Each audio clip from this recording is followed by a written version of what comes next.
দর্শক, আরও খবর জানতে এই মুহূর্তে ঢাকা বিশ্ববিদ্যালয়ের চারুকলা থেকে আমাদের সাথে সংযুক্ত হবেন সহকর্মী মাসুদ সুমন। মাসুদ সুমন, বাংলা নববর্ষকে বরণ করতে কি কি প্রস্তুতি নিয়েছে জানাবেন।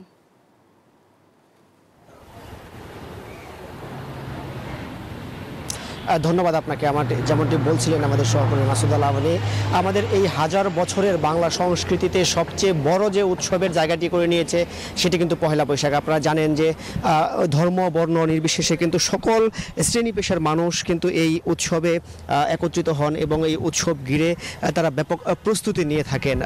আমরা যেমনটি দেখেছি যে আমাদের সংস্কৃতিতে যেমনটি প্রচলন রয়েছে, আমরা কবিদের কবিতায় যেমনটি দেখি সবসময় কিন্তু নতুনদের বন্দনা করা হয় এবং পুরাতনদের তেমন আকারে কিন্তু বিদায়টি ঠিক তেমন হয় না। ঠিক সেভাবে বর্ষ বিদায়ের তুলনায় কিন্তু আমাদের এই সংস্কৃতিতে বর্ষ বরণ, বিশেষ করে পহেলা বৈশাখের প্রস্তুতিটি কিন্তু কয়েক গুণে বেশি থাকে এবং সেটি কিন্তু এবারও রয়েছে। আপনারা দেখছেন যে আমি এই মুহূর্তে চারুকলায় রয়েছি, এখানে কিন্তু শেষ মুহূর্তের প্রস্তুতি চলছে এবং টুংটাং শব্দে কিন্তু মুখরিত হয়ে উঠেছে এই চারুকলা প্রাঙ্গণ।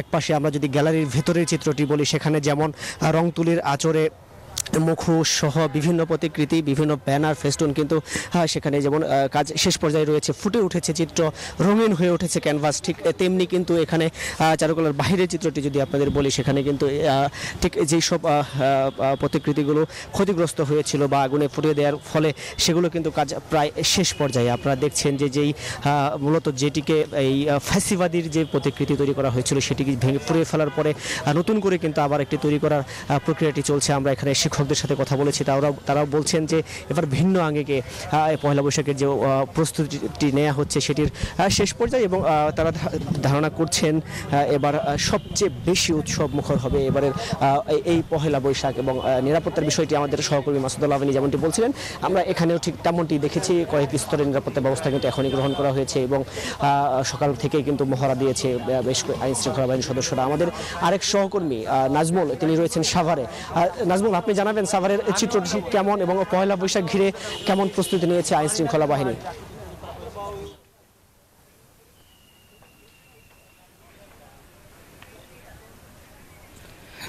ধন্যবাদ মাসুদ সুমন আপনাকে। আপনি যেমনটি চারুকলা থেকে জানাচ্ছিলেন, এই মুহূর্তে রয়েছে আমি জাহাঙ্গীরনগর ইউনিভার্সিটিতে এবং জাহাঙ্গীরনগর বিশ্ববিদ্যালয়ে আমরা চারুকলা ভবনের সামনে রয়েছি এবং এখানকার চারুকলা বিশ্ববিদ্যালয় চারুকলা বিভাগের শিক্ষার্থীরা কিন্তু আপনারা দেখছেন যে এখানে বিভিন্ন মোটিভ তারা তৈরি করেছে এবং সে মোটিভগুলো আপনারা যদি দেখায় যে আজকে কিন্তু ঐতিহ্যবাহী যে মেলা এবং সেই ব্যাঙের যে বিয়ে এবং শান্তির পায়রা, যেটা পায়রা তৈরি করেছে এবং ডাবল পায়রা, সেটাও কিন্তু আপনি দেখেছেন। চারুকলার শিক্ষার্থীরা কেউ কেউ কাগজ কেটে ছেটে এবং বাঁশ ছেটে নানা রকম উপকরণ এবং নকশা তৈরি করেছেন, কেউ কেউ আবার শোলা দিয়ে বানাচ্ছেন ঐক্যের প্রতীক এবং হাতের বিভিন্ন মুষ্টি প্রকৃতির এবং কেউ কেউ ব্যস্ত করে তুলেছেন এই মোটিভ। এবং যেহেতু বিশ্ববিদ্যালয়ের শিক্ষার্থীরা রং তুলির দিয়ে তৈরি করেছে বর্ষবরণের শোভাযাত্রা এবং বিভিন্ন মুখোশ তারা তৈরি করেছেন এবং আমরা যদি এখানে দেখাই যে এখানকার যে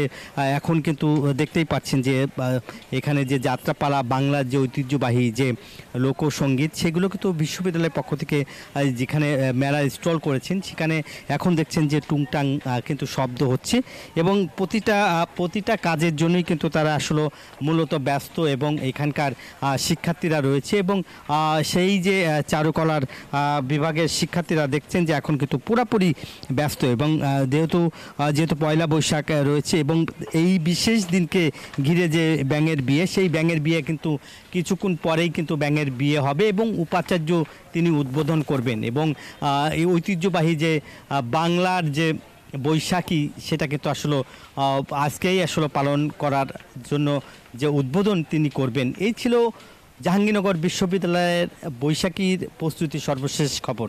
ফিরে যাচ্ছি স্টুডিওতে। নাজমুল, আপনাকে ধন্যবাদ।